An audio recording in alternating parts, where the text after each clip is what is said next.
Grumble, grumble.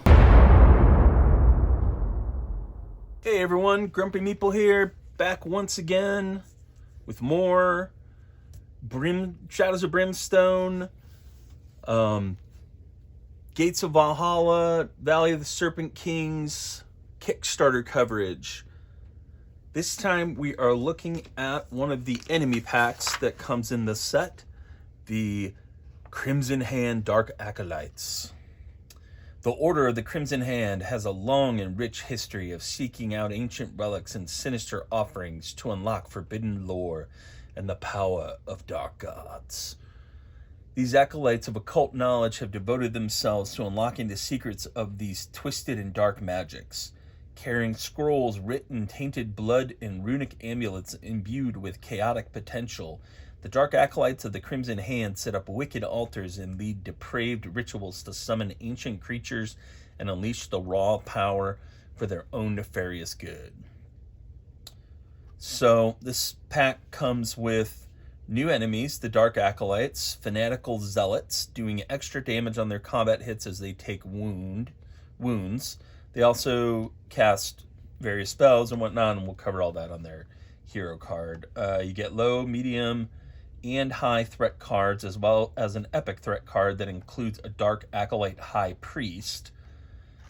So, they do the thing that they always do where they have like a boss character, but for some reason, which I don't really understand how much harder it would be to throw one more miniature in here, but they don't include a miniature for it. And instead you get a token, which you will subsequently replace with a miniature that they sell you for it at a later date, basically. Arcane Magic. The Crimson Hand Dark Acolytes use the mystic amulets and occult scrolls they have recovered to cast powerful arcane magic spells at the heroes. As noted in their arcane lore ability, each individual model in the enemy group has a chance to cast a spell at the start of the group's activation each turn. When a model successfully casts a spell, draw a card from the arcane magic deck to see which spell is cast. Each spell card describes what effect it has. Some spells attempt to bring more enemies into play, summoned through dark rituals. These spells use summoning markers that are placed on the Dark Acolyte's enemy record sheet, discarding the markers and adding new enemies to the fight when enough markers have been built up.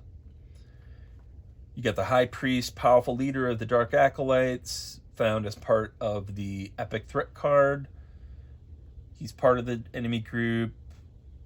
He's got modifiers to his stats and abilities, as noticed on the reference card.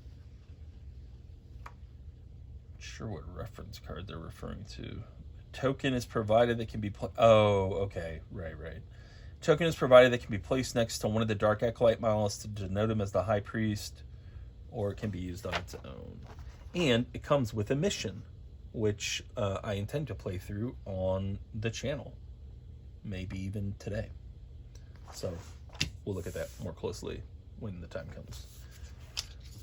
They come with these nifty, ridiculously huge, for some reason, tokens, like,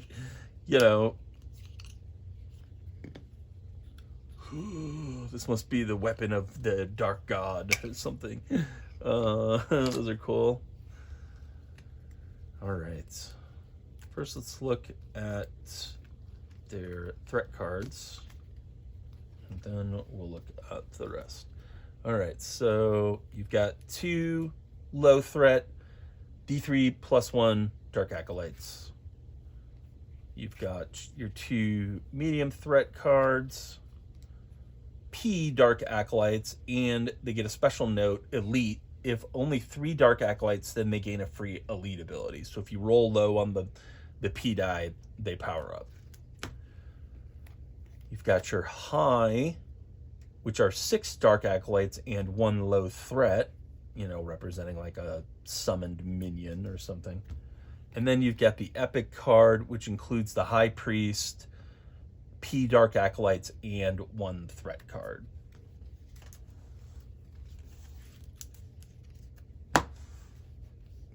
Okay. I'm going to go ahead and grab those reference cards that they mention.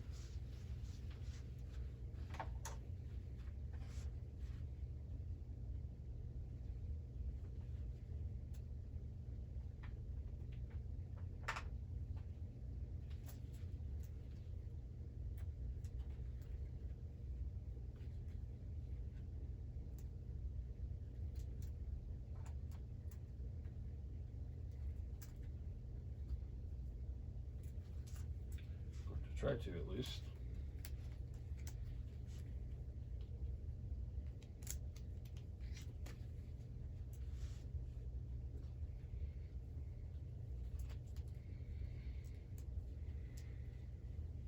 So,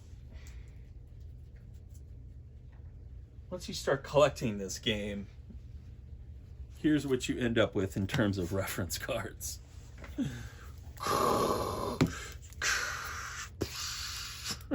Like dozens and dozens of reference cards.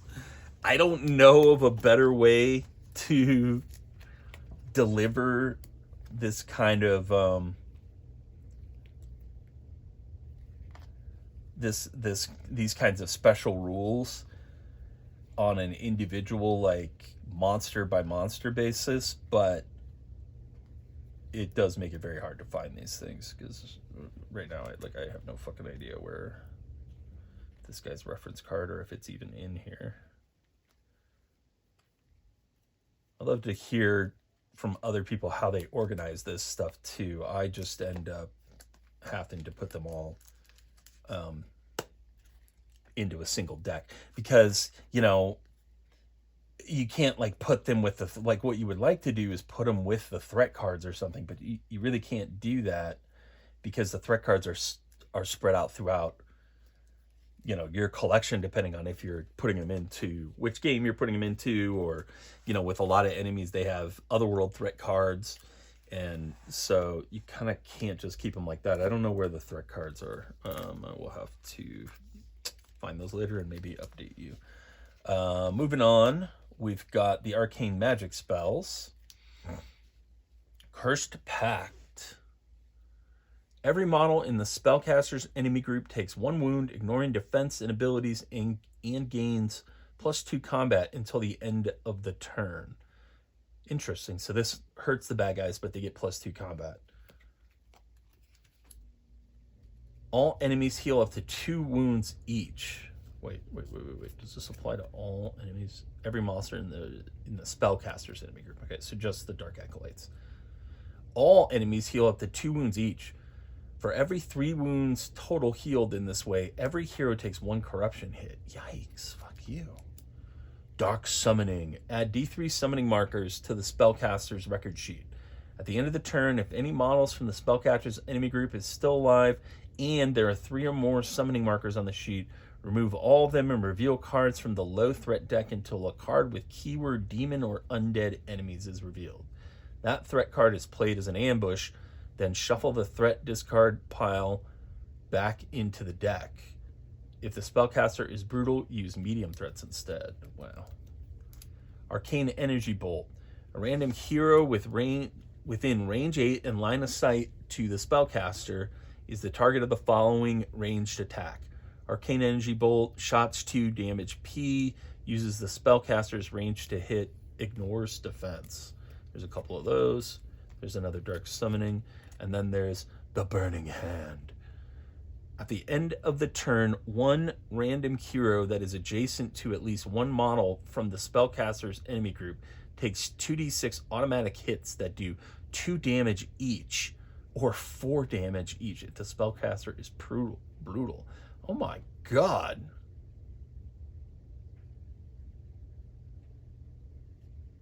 That's brutal. All right, here we go with the large enemy sheets for the Dark Acolytes. They are Cult, Fanatic, Crimson Hand, and Magic. They've got an initiative of 5. They're Zealots. This enemy does +1 damage on all of its combat hits for each wound marker it currently has. Wow. And they have 8 health, so they can stack those up. Runic Protection. This enemy is immune to critical hits unless the attacker is adjacent.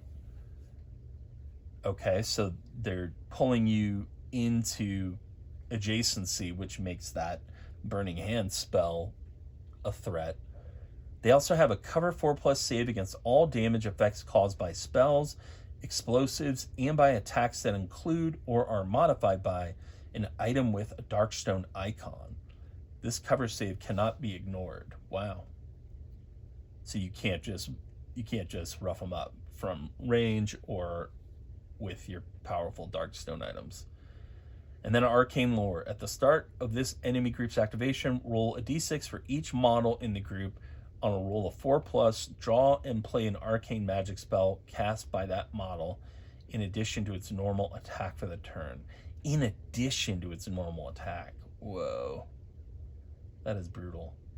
Move 5, escape 3, range 4+, melee 4+. They're a combat of 3 with 2 damage. They've got 3 defense and 8 health, so they're pretty beefy. And 35 XP for a kill. The elite chart, ceremonial daggers, melee to hit rolls of 6+, now ignore defense. Ritual sacrifice, melee to hit and range to hit are now 3+. Oh. Servants of Rokal, +2 health. Runic protection is now cover 3+. Man. Amulets of Sobat Kur. While there are any dark acolytes on the board, all enemies gain +1 defense. God. Dark Arts. For each darkness card that currently remains in play, dark acolytes are +2 health and +1 combat. If there are none when this enemy group enters play, discard cards from the darkness deck until a remain in play card is discarded, and then put that card into play. Ugh. And those are like the worst cards too. Forbidden Lore. Arcane Lore now rolls now cast spells on 3+ instead. Man, these guys are brutal.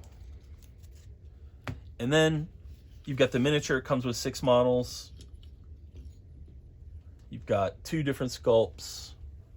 Here is sculpt number 1. You get the guy reading from his horrible ritual spell scroll. And then, yep, you've got these guys with their flaming torches and their daggers. So that is it for the Dark Acolytes enemy pack from the Shadows of Brimstone Adventure Kickstarter. Let me know in the comments if you face these guys or what you think about their ability set. Let me know what you think about Flying Frog's tendency to fall back to tokens instead of providing extra miniatures. Anything that came to mind while we were looking at this, I would love to hear it. That's all I have for now, and I will talk to you later.